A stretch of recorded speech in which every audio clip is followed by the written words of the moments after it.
CEO of the Australian Grand Prix Corporation. Welcome back to Paddock 43. Thank you for having me. Back. Welcome 2.0. back. I didn't think I was going to get invited back. I was sort of not long after I started. I got an invitation, and now We're like, he's barred. We've just been watching you quietly in the background just to see if you're, performing worthy got to of, make it. worthy of, yeah. But is he going to make it in this role? But last time we chatted, you were only 100 days in. Now you've got a few more days under your belt.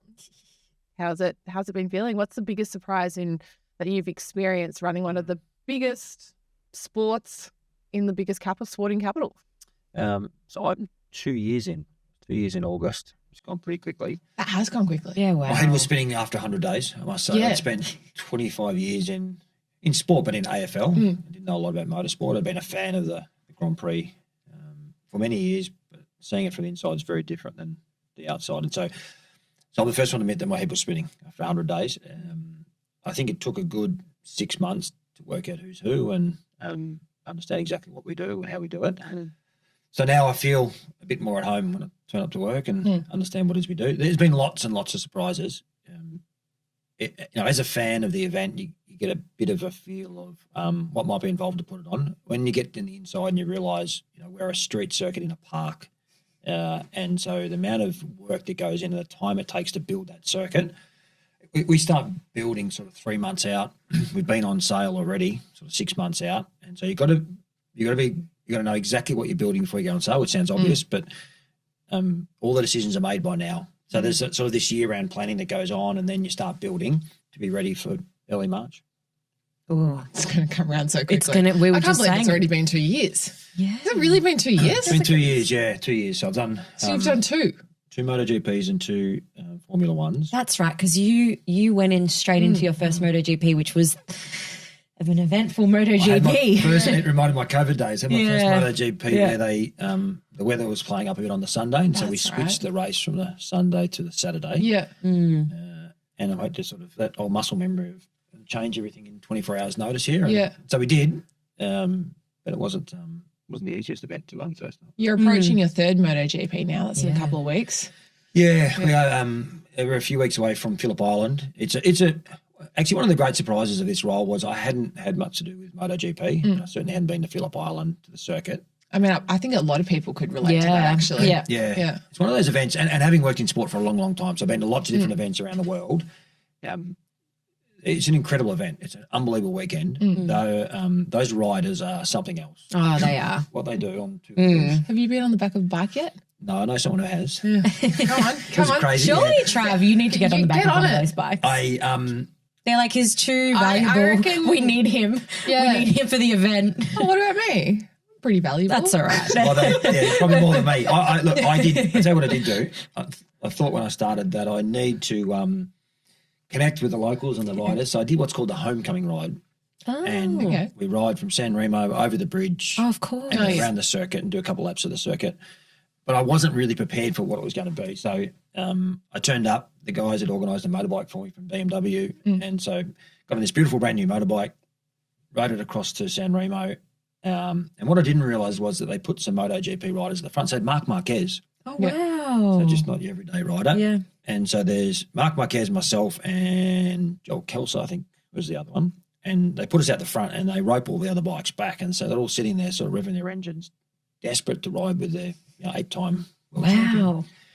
And then we take off and then they drop the rope and there's 300 or 400 riders who just like swarm you. Oh. And so I'm sitting there and Mark's got like 4 or 5 little scooters around him, keeping an eye on him. No one's got any scooters around me. I'm sort of got these guys, I got these guys everywhere.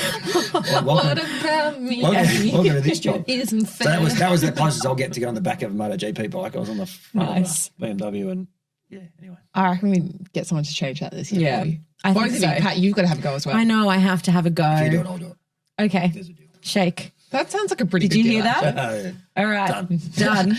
I would like to be there. Yeah. I don't want to do it again. I mean, it is such an epic event, and we were saying last year, and we say it time and time again, we're like, people need to get down there because if you like F1, you're going to like MotoGP.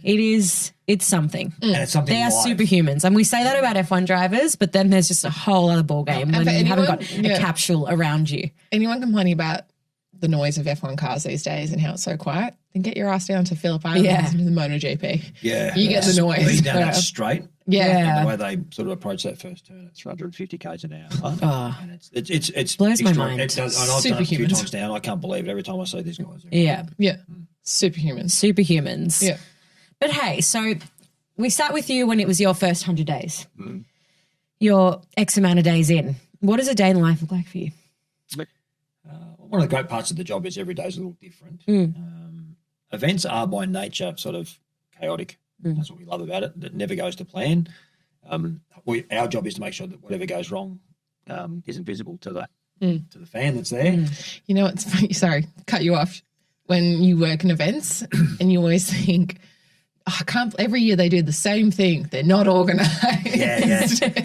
Every single person at an event says that. Sorry. Yeah, it's true, and it is like it's. You just never know. You can't like, predict. Think about F1. You've got 130,000 people in a park. Yeah. It's like there's a lot going on. Yeah. And so I think one of the surprises for people, and it was for me when I started, is the all-round nature of the role. You think you've sort of got two events, one in October, one in March, and see how these build up. But we are planning for the 2026 Formula One in March. We're also thinking about the 2027 race, and that things have more than a 12-month lead in. And so one part of my focus right now is MotoGP in a few weeks. Then we're thinking about F1 in March, but then we're thinking about the following MotoGP and the following F1. And so there's a lot of work going into that. But also we've got some incredibly exciting things coming up. We might have a world champion on our hands. Ooh, and we've got a new grandstand as well. A new grandstand. And so there's always something you're trying to change and improve, but it's never smooth. You're not doing the same thing every day. Something will go wrong. It does. Our guys are. But what we focus on is the things we can control. Yeah. And outside of that, it'll be what it'll be. And what's something that fans might find surprising that goes into pulling this event together? I just think that the level of temporary infrastructure. So you look at Baku last night, which is a street circuit, but it's in the city. And so most of the circuit, a big part of it has buildings either side. We're in a park. And so there is, I think this year we'll have something like 50,000 grandstand seats that we build for 4 days. That's one of the biggest stadiums in the country for 4 days. It's 20 or 30,000 hospitality places. There's 12,000 kilometres of track barriers. It's just it's the amount of infrastructure that gets transported into the park and put up and then pulled back down after the race. It's actually quite extraordinary. And the time that we do it in is pretty remarkable, really. I mean, there's that date in December where like, oh, it's official, it's beginning. It is. You start seeing like trucks coming in. It's happening. It's one of the most special things actually seeing it go up. And, you know, you might just be in South Melbourne on Clarendon Street or something like that. Yeah. And you see all the trucks coming past with the bollards. And it used to be the Rolex bollards that would come past. And obviously they've been painted now, so it'll be different. Yeah. But those things, it's very cool to see. It is. And then if you're regularly running around the track or whatever, seeing it sort Watching of like the progress gradually go up. I think it's one of those things that we're very blessed to be in Melbourne and we get to like see it from start to end. You take it for granted. I remember someone saying, they're like, oh, I just can't wait to walk around Albert Park. And I was like, what do you mean? They're like, because that's the Grand Prix track. I was like, No. oh, yeah, true. I'm always surprised. I quite often do media down at the pit building, and people have travelled in. They're getting photos in front of the pit building. And that can be middle of the year. Oh, always. Yeah. Oh, we saw you both made some Italian friends. Or Spanish friends last year. Yeah. There's always someone there. You always see someone with like a Ferrari jacket and it's like, I see you. Yeah. Listen to Paddock 43. That's what Pat's doing. Yeah, that's She's right. because they're usually international, and Pat can speak 20 million languages, so she's the one like off to them. Like, listen to Paddock 43. Always. If I'm at a pub and people watching, I'm like, you like F1, do you? Listen to Paddock 43. But what are some things that fans can expect, a few differences between this year's Grand Prix and next year's Grand Prix? A few. So what I would say is that the 25, so this year's Grand Prix, we made a lot of changes. Some pretty significant changes. So we created all those new precincts that you would have seen, and they work really well. But there's always things you can improve. Of course. One of the things that the precincts did was change the crowd flows a bit, and so there's some work we need to do and some investment in infrastructure to make moving around the circuit a bit easier. And so you'll see some of that. So I would hope come March next year that you'll find it much easier to get around the circuit. It's always going to be challenging. Does that mean an extra bridge? There could be a bigger bridge or an extra bridge. There's certainly a bigger pontoon coming. Ooh. And No, I love the pontoons. I I'm know. a big fan of the There's a pontoons. new pontoon, and part of that is because we've got a new train station, Anzac Station. Oh my gosh, of opening. course. And so we've got to get people from Anzac Station, which we think will be a real benefit to the Yeah, because it you bring a will lot be. more people in and out and through there. Also they help can with- walk in through Gate 5, through the golf course, and over a new pontoon bridge. So that's a big part of that, and taking pressure away from Gate 1. which at the Yeah. moment Also gets so takes much- pressure off the roads as well. Yeah, because that Gate 1 bridge as well. Boy, that cops a... It does. And so there's a few things we're doing around that. Yeah. So that's number one. Then there is, I think we can elevate a lot of the stuff we did this year. Now, we had some challenges this year with weather. We sort of, people got cooked on Saturday and ground on Sunday. And so that doesn't happen sometimes. So there's some Welcome things to Melbourne. That's I right. mean, I thought it gave everyone a great taste. Oh, yeah. Made for a great race. We know Who that. doesn't want a wet race always? Yeah. But it was nice having some sunshine. I don't know. It depends Yeah. where you are, though. Yeah, best of both worlds. of Anyway, both worlds. so there's a bunch of things we think we've learned from this year we'll take forward. But then there's all the things that come with race one. So I've got Cadillac entering the grid and Veltri, which is an adopted Australian. That'll be really exciting. Audi entering. Oscar, fingers crossed. Come on, Oscar. God. And then you've got, we still haven't had an Australian on the podium. Yeah. And last year wasn't the year. No. This year wasn't the year. And so that might be something to look forward to. Yeah. Really- That's what everyone's hoping for. I feel like whenever someone starts talking about it, I kind of just like hold my breath. But I mean, we all. I don't, it's not intentional. I think we're just feeling very patriotic to it. It's like, it's about time that it happened. And last year was just that. But it's the home race curse, wherever it may be. It's a home race to be the curse. Seems to be the case. Anyway, we're going to break it next year. We've Yeah. organised it. Yes. Okay. It's breaking. Oh, we've organised it. Cool, It's happening. Cool. Oh, Penciled in. pencil in. Now, ticket price has obviously been a huge discussion this year. There was a ticket price increase. Like much of the world, everything goes up. We were brought in to speak a lot on ticket prices for various outlets and stuff. How do you find going about keeping the event accessible but also a premium product when it comes to the ticket pricing? Yeah, what I would say, I think I did listen and see some stuff that you guys did and did an incredible job of talking about the range of products that exist.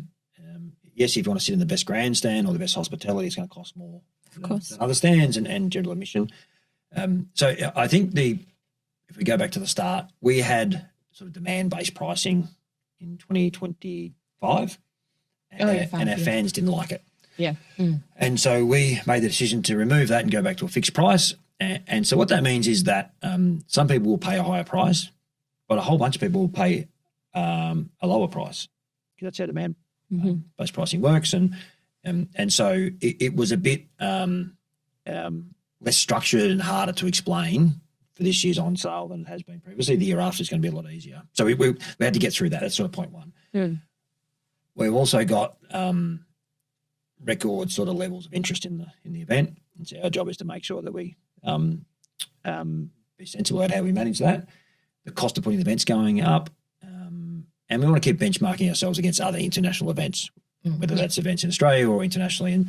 And so what did we do? We froze prices on Thursday, Friday.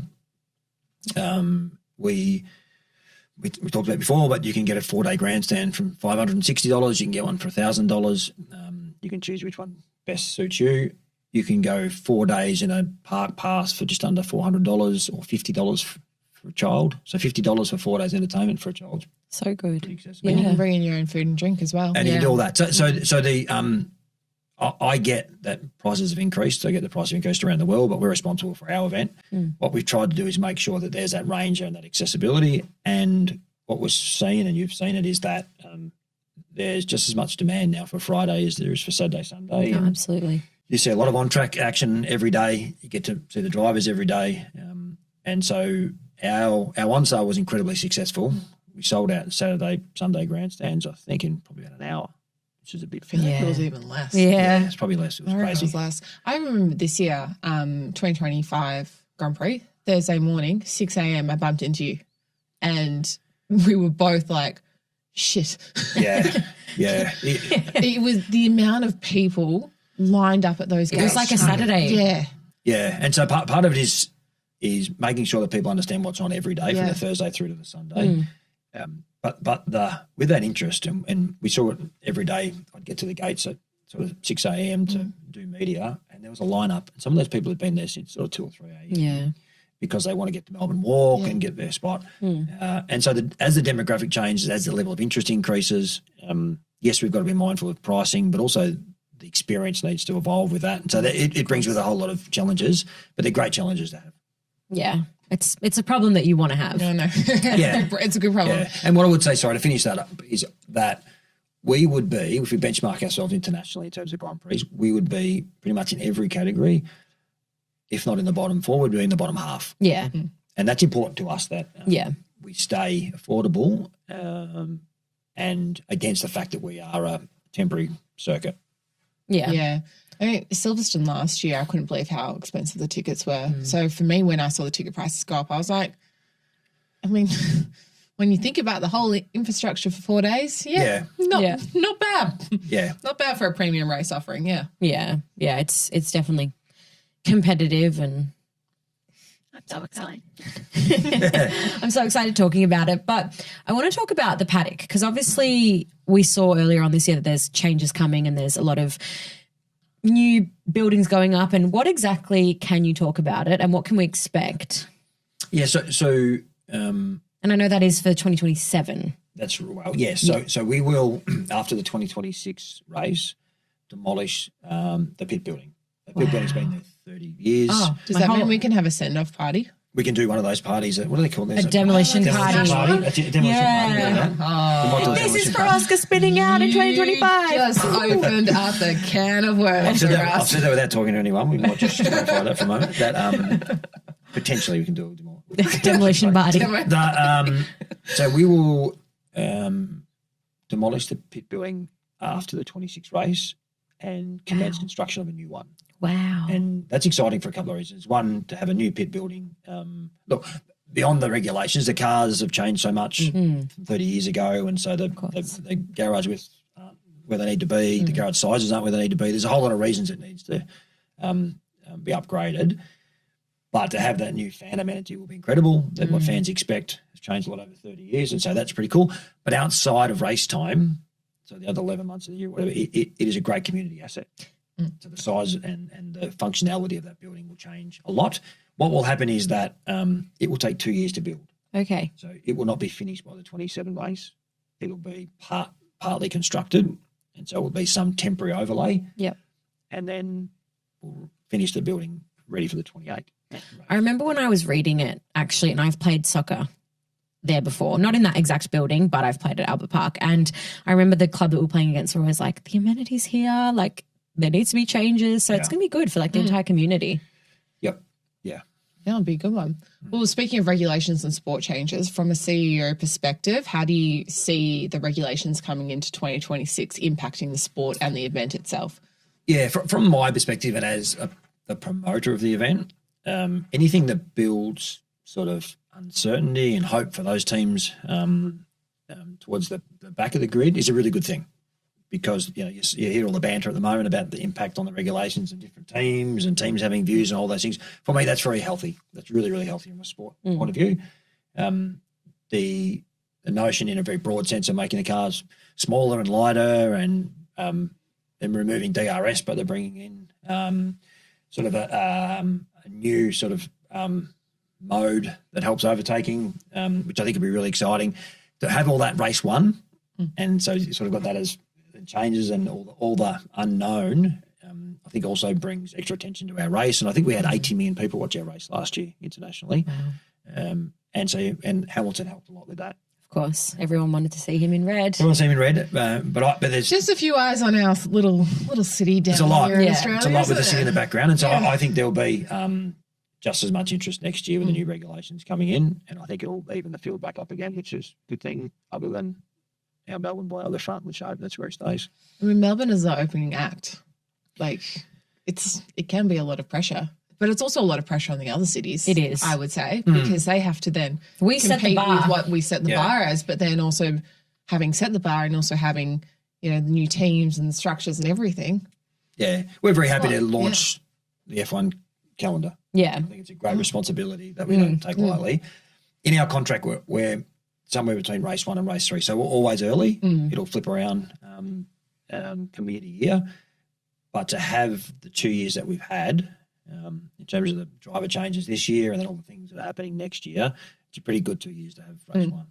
Yeah. Well, I think on the topic as well of new, we've got to talk about Cadillac. What's it going to mean for Australia and obviously Valtteri? And also, how excited are you? Oh, it's just like so many things. And again, I think like I what might be you're saying, switching teams too. I know Elle's like jumping. Elle's You're a jumping big ship. Cadillac fan? I love the whole concept of Cadillac coming into F1. Yep. I think they have a really rich American history in terms of what they're bringing and how they're telling this story of marketing coming into the F1 world. I think has been so clever. And going with someone like Checo and Valtteri, for me, it's everything. And they've handled it so well. And they've also built this community online. They've let those rumors just sit there for ages and let this fan base come out and develop a fan base that way. And do the work for them. Yeah, it's been incredibly clever. Yep. They're coming in with two of the biggest, most followed people.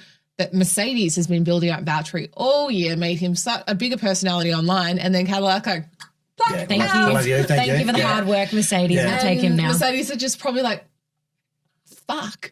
And also just like the Checo fan base is something else. Yeah. It is something else. I'm so excited. Do I think they'll perform? Maybe not. They've got Ferrari engines. I think that's going to be testy for them. And I think they're okay if they don't perform. I think they sort of understand that. They're like, we're here to make history marked and continue on that. We're not going to win right up front. They're kind of going with the James Vowles, Willie attitude. So I'm personally very excited. Over to you. I could rant about it all day. Yeah, very excited about it. Yeah. So from a race 1 point of view, to have the opportunity to be part of their debut, which is pretty cool. And I have listened to them present on what they're trying to do, and I think it's exactly as you say it. They want to be taken seriously. They know it's hard yards, and it's going to take a while to find their spot. But to launch with 2 mature drivers, which I was surprised with. I thought they might have one rookie and one mature driver.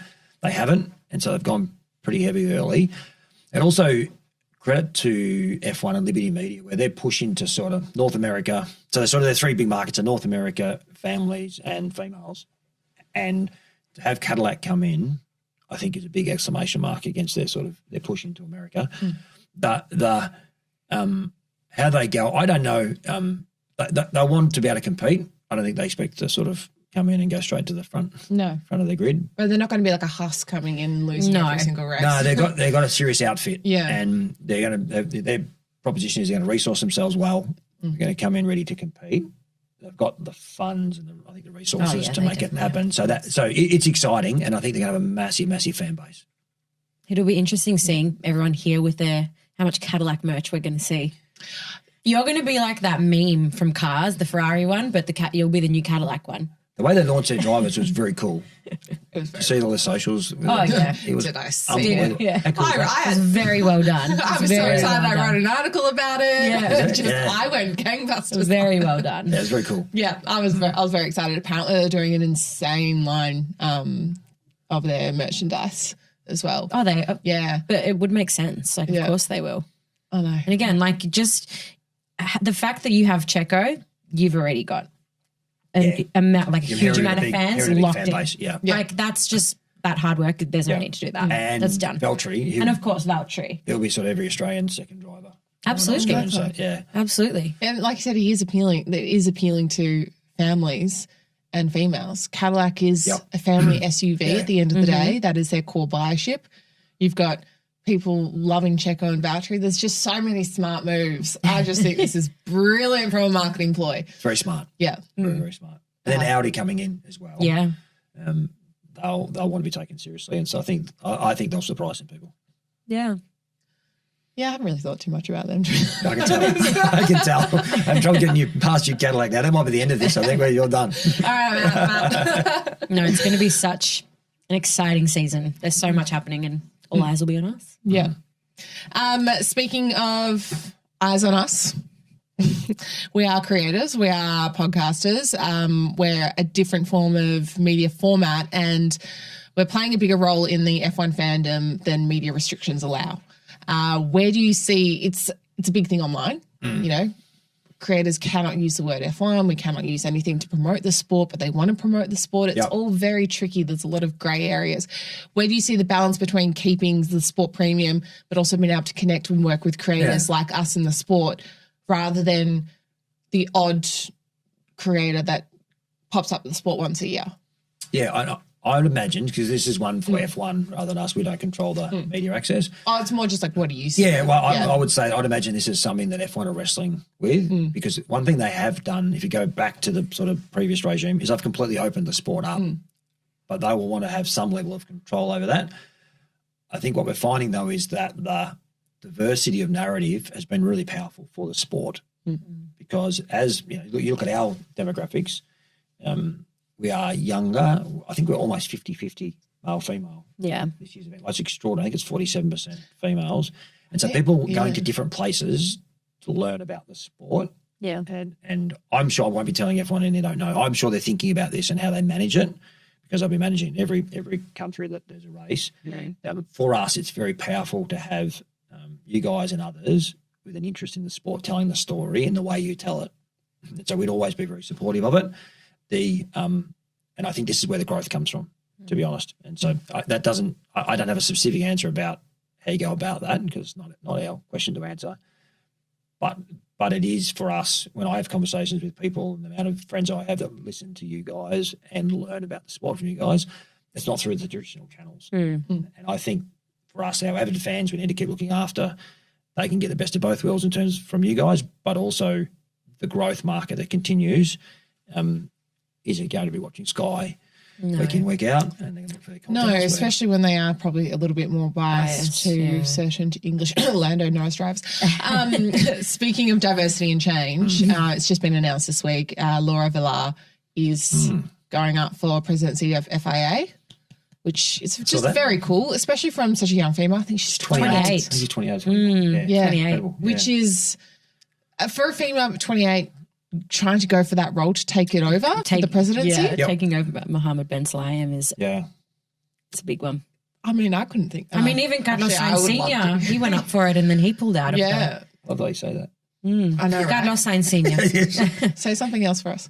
Just anything. Estoy súper emocionada para el Grand Prix el año que viene. I can't say that. Say grilled. Want a Macca's be? Right. Anyway, how do you feel about Laura? Like, are you excited for that? Are you allowed to make comment on it? I mean, I can have a view. I don't know Laura clearly, and most of our interactions are through Motorsport Australia rather than the FIA. So they support us locally, and they're great partners of ours. Again, it's another conversation about the diversification of the sport. So to have a 28-year-old female who sees that she can play a role at that level, I think only sort of speaks to the strength of where the sport is. Whether she gets that role, and there's other candidates as well. There's only 3. December 13th. 3 candidates, and I would hope that, if she does, that's fantastic. If she doesn't, I'd hope that she would continue to push to find a role somewhere in the sport. If you've got someone prepared to do that. And I'd hope that she'd be welcome, because she is very representative of the demographic of people who are following the sport. Yeah, definitely. And I think there was a statement that Lewis Hamilton made, I think was it last year, where he was like, there's just so many girls. There's so many girls at AusGP. Yeah. You know what? That was 2 years ago. Yeah. I think how much it's changed now. Yeah. It's wild. Yeah, the global average, I think last year was 34% females. It's just growing. Is it only 45, 47? Surely it's more. I think it's because we see it, because we're here. Yeah, true. We're in the mix, so we're seeing it all the time. Yeah, and Melbourne does this. Melbourne seems to outperform the averages in most things. It becomes a big event, and so be proud. Yeah, we should be proud. Yeah, but hey, Trav, I want to know what is. We've had the serious questions. We want to have some lighthearted questions. We want to know, what is the strangest request you've had as CEO? Not from us. Not from us. They got not, first not 5. forcing you to go on the back of a motorbike. And then asking for a demolition party. Well, the getting us to do the homecoming ride at MotoGP was right up there. Yeah. Because I had no idea what I was signing up for, so that was sort of up there. And obviously you know how to ride a motorbike. Or they like, let's go into just for the beginner's record. course. I have a license, so Yeah, I can ride I a was motorbike. just assuming that you did Yes. know how they weren't just like, No. just get on. No, the big problem is if I didn't do that. Yeah. It's interesting. This is going off topic, but the a number of the MotoGP riders don't have licenses, don't have road licenses. Because it's the So same as that's F1. like F1. Kimi Antonelli only got his license a couple of months ago. Yeah. Yeah. Ava Anagos. Can you help me? Ava. Ava Anagostiadis. Sorry. Ava. Ava. English Our word. darling Ava. F1 Academy driver. She doesn't have a license. Yeah. And she's No, 18. I think. Oh, no, yeah, she No, just turned 18. She yeah. just turned 18. She doesn't have it. And she But said some of she the probably older- wasn't going to do it because she can't be bothered getting her hours in Victoria. Yeah, it's bizarre. Fair Anyway, enough. that was just an aside. The I think people, you would see this. People underestimate the amount of accreditation you need to get places around circuits. So people are like, oh, hey, I'm coming to the race. Can I just come and have a look through this garage? Or can I go and sort of sit in the pits where they're racing or whatever else? And it's just there's you end up with 10 different accreditations when you go to an event. So the expectations of people to do certain things is quite extraordinary. So I've got to get quite a bit of that, which I've got to try and manage. But they're all pretty, particularly from the teams and the drivers, it's such a polished outfit that they're very, very low maintenance when they come in. And so it's not like in my AFL world when you had AFL Grand Final entertainment and they'd have these riders of really crazy things they needed when they were here. What's the craziest thing you saw as in AFL? Oh, there's the riders, some of the stuff that they want available that, lemon tea that's at 18 degrees or something like it. It's like the specificity that fits around what they want. The I drivers. feel like I need to get some specificity things in my life. I didn't say that right. But I was like, Oh, what what you mean. specific? specificity. 18 degree tea. Yeah, like it's just the drivers are so organised within an inch of their lives. They just turn up, they do what they need to do, and off they go. And so I haven't had anything like crazy that I would say that would be big news. There you go, guys. There you go. You If heard you're it here listening, first. be the first. Yeah, don't encourage people, please. Oh, we've got the info to do that. If you could swap jobs with anyone in F1 for a day, what would it be? Who would it be? Or who? Yeah. Or what? Jesus, lots of it, isn't there? They're You get one job. I've got two. I've got it'd be pretty cool being Oscar at the moment. Yeah. 24, leading the world championship. Yeah. Melbourne boy, huge supporter base. He may not feel so great this morning, but any other Yeah. morning feels pretty good, and so that'd be pretty cool. Probably Toto. Yeah. Toto's got a pretty cool life. Oh, he's I reckon he's got it a all covered. very- He's pretty suave. He's sort of very loved fit. man. He's He's fit. Yeah, I know. He looks like handsome. a weapon. He does. He's just There's something about him, isn't there? I want to be him. I'd like to be Toto. Who would you like to be? I reckon Toto as well. You can't take mine. yeah. You have your own. Who's yours? You know what? I'd also like to be Zach Brown. Yeah. Just be fucking cocky and own it. Confident. Yeah. So, I reckon got a lot to Gunther. be confident about. I reckon But Gunther like- Steiner. But also, really? Yeah, everyone loves him. But Everyone also- loves him, and he brings a lot to the sport. And granted, he was with Haas. We don't all. I mean, why are we all saying team principles? Actually, do you know what? You're very protective. I take it back. Yeah, I love Gunther Steiner. I take it back. I would love to be Max Verstappen because even though not everyone likes you, you've won a lot. Yeah, you've been very successful. Yeah, It's not the feeling. Ooh. Too much Or- power. The feeling of, leading a race by like 20 seconds and just being like, yeah. I am the best. It'd also be He's fun proven to be that. Isaac Ajar, I reckon. He looks Yeah. like he's having the Yeah. absolute time of his bloody life in his He rookie is. season. He is. And he's doing well. Yeah. And very everyone's cool like, cat. oh, you're going to be Red Bull. And he's like, no, I'm not. No, I'm not. I don't want to. He's like, and he has the Get that confidence. cursed seat He has away the from confidence to Valtteri. say that. Valtteri's pretty cool. Valtteri's pretty cool. I might have been him. Yeah. Okay. I think Also, we're actually, gonna imagine go being Red Bull. Carlos Sainz, very attractive as well. Did you see the guy next to Carlos Sainz? See the what? The guy next to that was cheering Carlos Oh, his Sainz. friend. Yeah. His friend. Yeah, I think it's his cousin. And he jumped on. Mm. He looked like a prince of some sort that we would like to find on Instagram afterwards. I didn't notice. What, you didn't notice a handsome man in the paddock? I didn't know. Bizarre. Trav, you've done a lot of very cool things. You've been to some cool races, which actually I wouldn't mind if you kind of name them off because you've done some cool stuff. But I want to know as well, kind of two questions. Tell us some of the places you've been this year but also the biggest pinch me moment.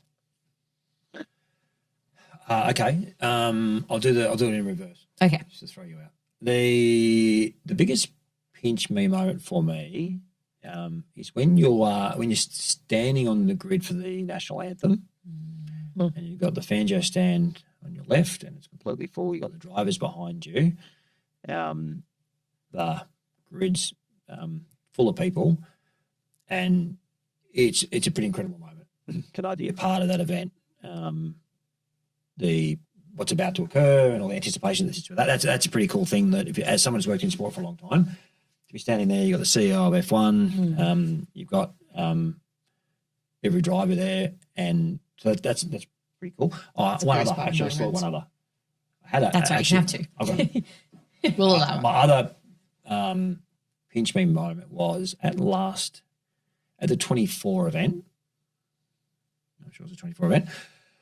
That the CEO of F1, Stefano, grabbed me and said, "Hey, come with me." And he took me in for a meeting with the team principals. All the team principals are there. And that was pretty cool. Yeah. And so I got the opportunity just to thank the team principals for what they do. They're a big part of our event, and they lean in heavily to things like the Melbourne Walk. Like you used the example of the Zach. I saw Zach one night at like 6:30. It would have been a big day for him, signing autographs, and he must have been there for an hour, I reckon, on the way back out. And so I got a chance to say thank you to them. Toto, our guy, got up and said how much they love our race. And so that was a bit of a moment for me. In terms of races, I've been, 2 years in the role, I've probably been, I've been to a few, and I now incorporate races into my holidays. That's the best way to do it. Yeah, so if I'm sort of going somewhere, I try and work out if there's a race on, and then can we pop in there? And I've got a wife who loves sport, so that helps.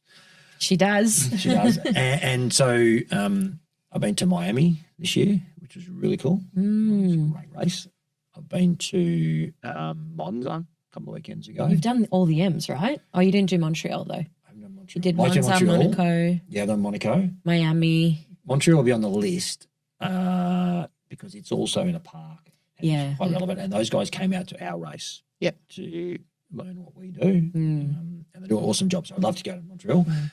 I would love to go to Madrid. It's desperate to go. Honestly, I will just be packed into your suitcase. I'll be. They fit in my suitcase. I can be yours and Meg's. I can be yours and Meg's EA. Me on the other hand. Honestly, I can be your I'll need translator. a seat. Business class. I'll check you in, I think. I'll fit in the suitcase. Elle will need her own seat.